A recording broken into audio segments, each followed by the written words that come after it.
এখন সেটা কতটুকু সার্বিকভাবে ইকোনমিক জোনের অগ্রগতি একটু বলবেন এখন আগে শুরু থেকে এখন শুরু থেকে আসলে এই জায়গাটা আমরা যখন আসি তখন আমাদের শুধুমাত্র 500 একরের একটা জমি আমরা পেয়েছিলাম। সেই জমিটি আমাদের তখনকার একটা মডেল ছিল, পৃথিবীব্যাপী এই মডেলটি আসলে চালু, কিন্তু গভর্নমেন্ট আসলে বিজনেস করবে না।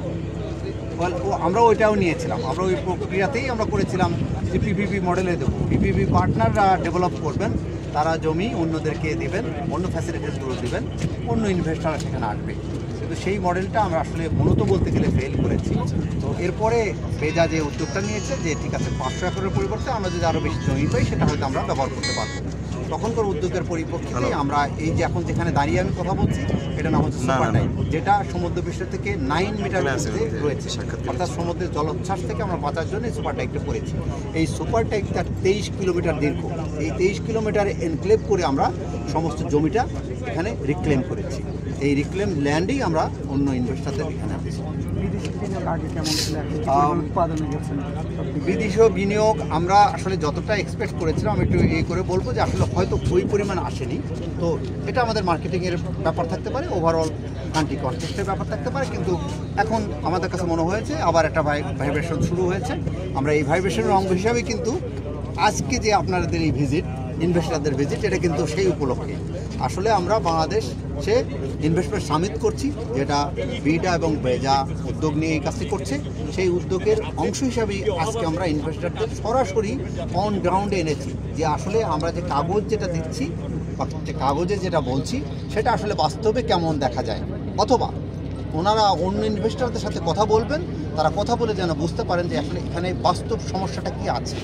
সেই সমস্যাটা যদি ওনারা না বুঝতে পারেন তাহলে হয়তো ওনারা উদ্যোগটা নেবেন না। এই জন্য আমরা তাদের কাছে নিয়ে আসছি। আমরা চাই না যে বাংলাদেশ সম্বন্ধে কোনো হাইট থাকুক, বাংলাদেশ শুধু ওপেন থাকুক, ইনভেস্টমেন্টটা যেন তারা বুঝতে পারে। বাইরের থেকে ধরেন একটা বাজে নিউজও যায়, ভালো নিউজও যায়, আমরা অনেক ভালো কথা বলি, অনেক একটা বাজে নিউজও যায়। এই দুটোকেই তারা ম্যাচ করে যেন ফিল্ড এসে দেখতে পারে যে আসলে কী হচ্ছে। ওই বাস্তব অবস্থাটা দেখলে আমাদের বিশ্বাস যে ইনভেস্টাররা উৎসাহী হবেন, তারা আসবেন।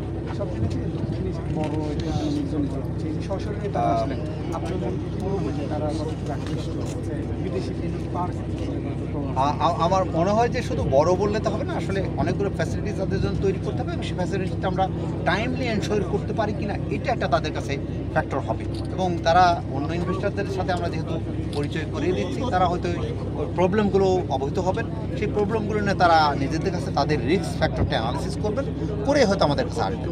আমরা এখন বিশ্বাস করি, আমরা যেটা ফিল করি যে আমরা আসলে আগে যেরকম একটা ধারণা ছিল মানুষের ইনভেস্টমেন্টের ক্ষেত্রে, যে আমরা যারা সরকারি অফিসে বসে আছি তারা শুধু ব্যুরোক্রেটিক যে কমপ্লেক্সিটিটা তৈরি করি, জটিলতা তৈরি করি, এটা যেন মিনিমাম থাকে, তারা যেন ফিল করে যে আসলে আমরা এখানে ইনভেস্টমেন্ট ফ্রেন্ডলি একটা অ্যাটমসফিয়ার তৈরি করতে পেরেছি।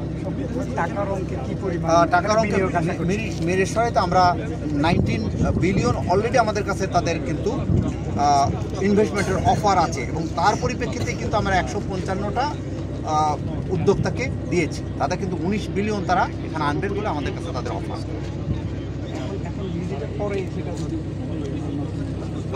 ভিজিটের পর আমি যেটা ফিল করি যে ভিজিটের পরে আমার কাছে মনে হবে যে যেমন বসুন্ধরা একটা বড় উদ্যোক্তা, আপনার ব্যবসা তারা দেখেছেন, তারা কোরিয়ান ইকোনমিক জোন দেখেছেন, আমরা আরও দেখাতে পারিনি যেটা এখানে অনেক চাইনিজ উদ্যোক্তা আছে তারা দেখতে পারেননি, চাইনিজ ইকোনমিক জোন, যেটা আমরা কোরিয়ান ভিজিটের পাশেই আছে, যেটা আমরা অলরেডি আপনারা হয়তো দেখেছেন যে বেজার চেয়ারম্যান যখন ভিজিট করেছেন তখন এমনকি আমাদের চিফ অ্যাডভাইজার ভিজিট করেছেন, সেই সময় $2.1 বিলিয়ন অর্থায়ন হওয়ার কথা, এবং তার ক্ষেত্রে একটা মেজর শেয়ার আসবে চাইনিজ ইকোনমিক জোনে, ওটা একটা তাদের বড় একটা উদ্যোগের অংশ। তো সেটা একটা আছে। এমনকি আপনি কোরিয়ান ভিজিটের পাশে আর একটা ইকোনমিক জোন দেখবেন, ডকিয়ার্ডটা কিন্তু একটা ইকোনমিক জোন, এমনকি অনেকে ওখানেও যেতে পারে। আমরা আসলে কাউকে সময় দিতে পারিনি, আমি দাঁড়িয়ে এখানে ব্রিফ করছি, কারণ হচ্ছে যে আমাদের হাতে আসলে সময় নেই। জি, থ্যাংক ইউ।